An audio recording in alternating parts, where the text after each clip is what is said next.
like it is working. So what we're doing is we are looking at the Cosmic Wonders supposed leak that has come out for Spider-Man Far From Home, and really discussing what this whole storyboard is supposed to be, and supposedly supposed to be the plot of the movie.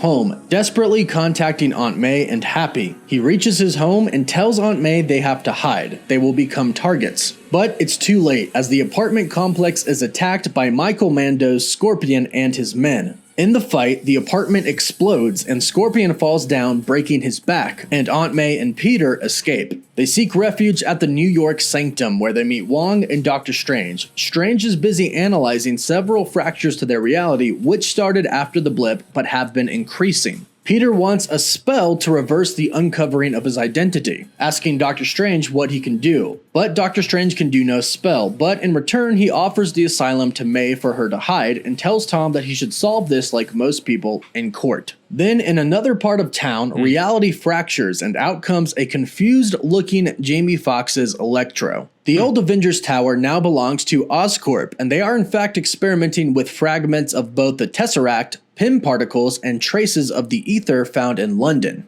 Phineas Mason is working on this new technology for an unseen Norman Osborn, and this leak describes him as more of an Elon Musk type of guy, less overtly evil and more charismatic. Heck, maybe Elon Musk is playing the character himself. I'm sure he'd love to do that. Multiple fractures in the reality are reported. Peter Parker stands trial at court and is unsuccessfully defended by Matt Murdock, aka Daredevil. We have gotten some reports by some major trade companies stating that Matt Murdock is going to be in Spider-Man No Way Home. However, Daredevil is not. It's simply going to be Matt Murdock defending Peter Parker. But it does go on to say, due to the reality ripples, Peter has to rush out of court and goes to a large anomaly near the docks. When he gets there, Doctor Strange is trying to contain the anomaly, but Doctor Strange is pulled into the anomaly and Peter is unable to save him. Peter then goes and contacts S.H.I.E.L.D. He thought that Mysterio lied about the other dimensions, but they believe Mysterio's scheme is a part of something much bigger. He had a benefactor. Scorpion is brought to Michael Keaton, who of course is playing Adrian Toomes, aka Vulture, and he runs a large repair shop. Vulture owes Scorpion for their time shared in prison, and they offer up a lot of cash to take care of Scorpion. With the help of the Tinkerer, they use one of the old Iron Man 2 suits that they have collected to create an exoskeleton for Scorpion with a backed base cannon. And this would obviously make him look more like Scorpion from the comics. A confused Electro, played by Jamie Foxx, is caught and brought into Oscorp, and he's greeted by Norman Osborn. This Norman Osborn seems relatively nice. With the disbanding of the Avengers, Norman wants to create his own privatized team of superheroes, as told by his advisor. He's been getting messages from another reality by none other than Willem Dafoe's Norman Osborn. And we have had some reports from some media outlets that Willem Dafoe could be reprising his role as Norman Osborn in Spider-Man No Way Home. And according to this leak, he is. And this Norman Osborn is giving hints on how to create a quantum portal to connect both realities. This is one of the few surviving realities, and other realities are desperate to go to this reality. The villains in this movie all come from realities that have been mostly destroyed. This Norman Osborn believes himself to be some kind of Tony Stark and is building his own group of superheroes. Shelters are built for the reality-displaced people by the GRC. We were introduced to the GRC in The Falcon and the Winter Soldier. GRC stands for the Global Repatriation Council. And right now in The Falcon and the Winter Soldier, we're kind of on the fence on whether or not they're truly good or not. We're not sure if they have ulterior motives yet.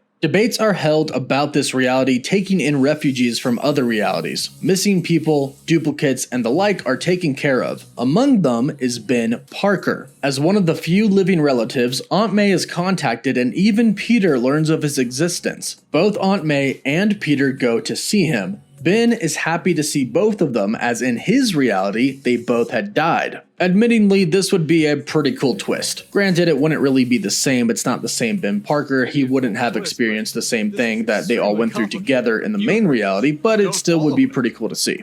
Learning from S.H.I.E.L.D. that the anomaly is coming from the old Avengers Tower, our Spider-Man enters and confronts Norman Osborn with the intention of shutting the machine. The energy's here. I need you to be ready. Okay. We're going to be working together. down. Spider-Man is still a wanted criminal, and Norman tells him of a persistent chance. He tells him the idea that some things are simply inevitable, as if reality converges to certain events, like how most realities have a Spider-Man. He thought labeling this Spider-Man a criminal would be enough, but he flushes the Spider-Man down the drain into an alternate reality. Our Tom Holland, Peter Parker, wakes up in a ravaged Earth, not destroyed by Thanos, but by Ego, Star-Lord's father. Humanity has moved underground, where Dr. Octavius is taking care of survivors. Our Peter Parker is able to lead them into another fracture of reality. They pass multiple different realities and come across two other Spider-Man. Our Peter Parker learns about the feeling of seeking refuge and has to find his way back home, following the trail that Doctor Strange has left behind. Back in the main MCU reality, Norman Osborn completes the quantum tunnel, bridging his reality to Willem Dafoe's reality. Willem Dafoe's Norman Osborn enters, and then he promptly kills the other Norman Osborn. Willem Dafoe wants to enjoy this reality, and he lavishes in its luxury. When traveling through different realities, our Peter Parker eventually does find Doctor Strange, and he is able to take them back to the main reality.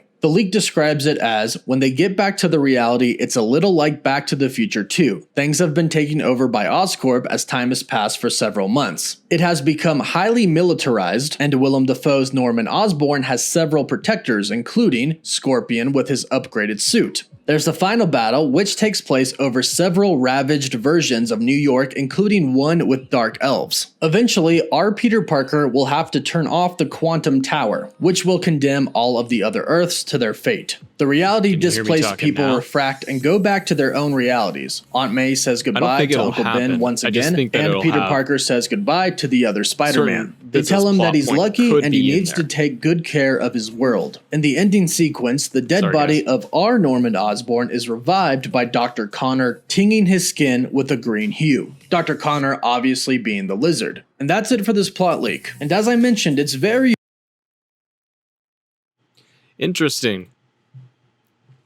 So what do you guys think? It's an interesting... Sorry you couldn't hear me. I was trying to adjust the audios on both, make sure you have the video piece. So again, credit Cosmic Wonder for going through and doing this piece, going through apparently this storyboard bit for Spider-Man No Way Home. I don't think, and to your point in the chat, I don't think that this is necessarily going to be the movie. I don't think that this is what they have planned beat for beat. That would be shocking. It's Marvel. I think Marvel has done an amazing job over the years of not letting plot points get out entirely. I think it's possible that we have this is a rough idea of the direction they're going in.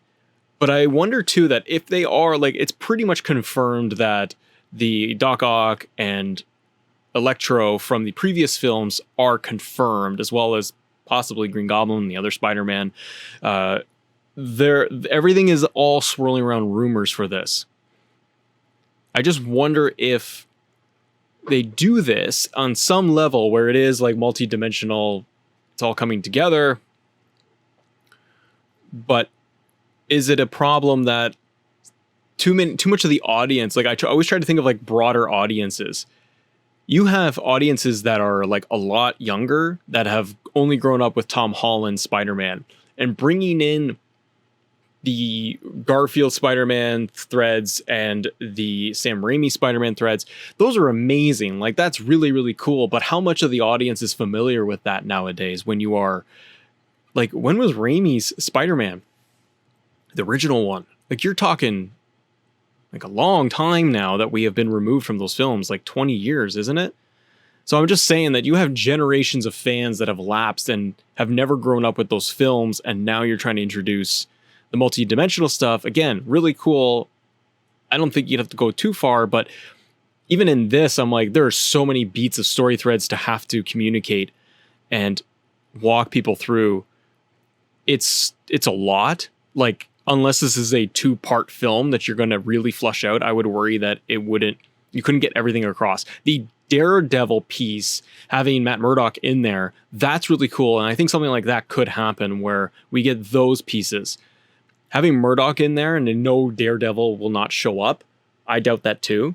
But to have him in the court, going through a trial piece, I think that's really, really neat. The one character that I wonder that they could bring in as kind of the big baddie for this. Again, I don't think Electro and Doc Ock are going to be in there as the big bad villains. Scorpion being in there as the villain, I don't feel is big enough.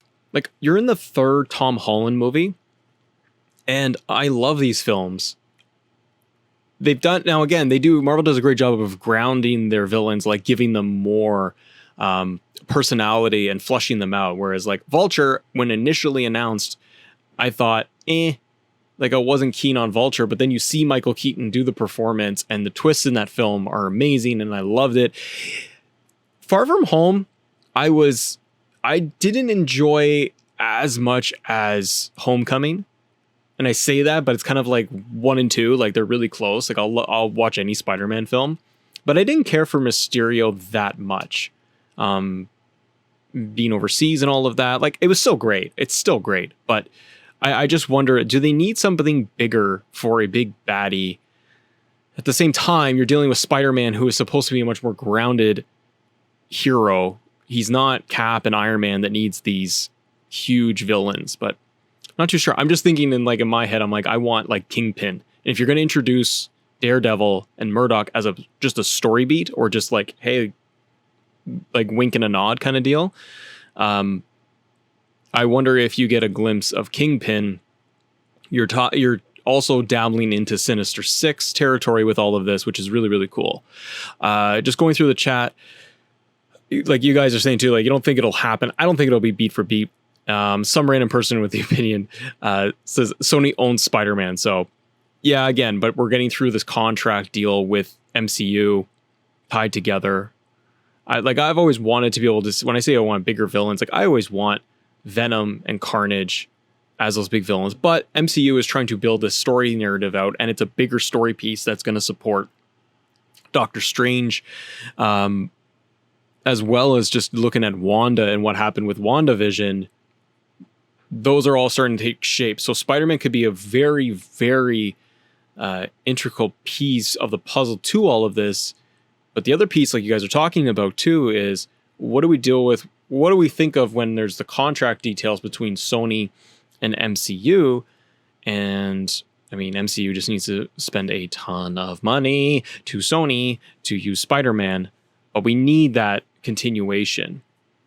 This film to me needs to be pretty big, and it's going to need to set up a ton for the MCU for the next couple of films, which I have no doubt it will do. The cool thing about this recap and this speculation piece that they've done, I think too, is introducing multiple characters from multi-dimensions, which again, you can insert now into the MCU.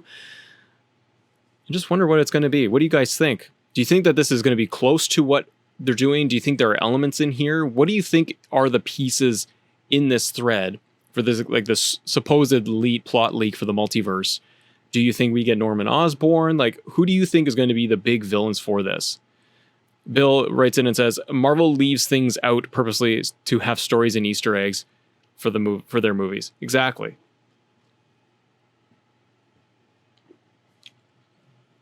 Mr. Couché, hope I'm saying that right, is Toby doing with the Raimi suit? You would have to. Thanks for coming in and thanks for stopping by. It's a very interesting piece. I wanted to go through this with all of you because I just love this movie. We're months away as well, so they're not going to be changing. I wouldn't think they're going to be changing giant story beats for this film. It's already baked. So at this point, if we are looking at months, like they're not going to do just giant changes to this. They've got a plan. They usually just want to stick to their plan. For me, I lost interest in the Marvel when they killed off the X-Men and did not include X-Men in the Endgame and this new universe. True.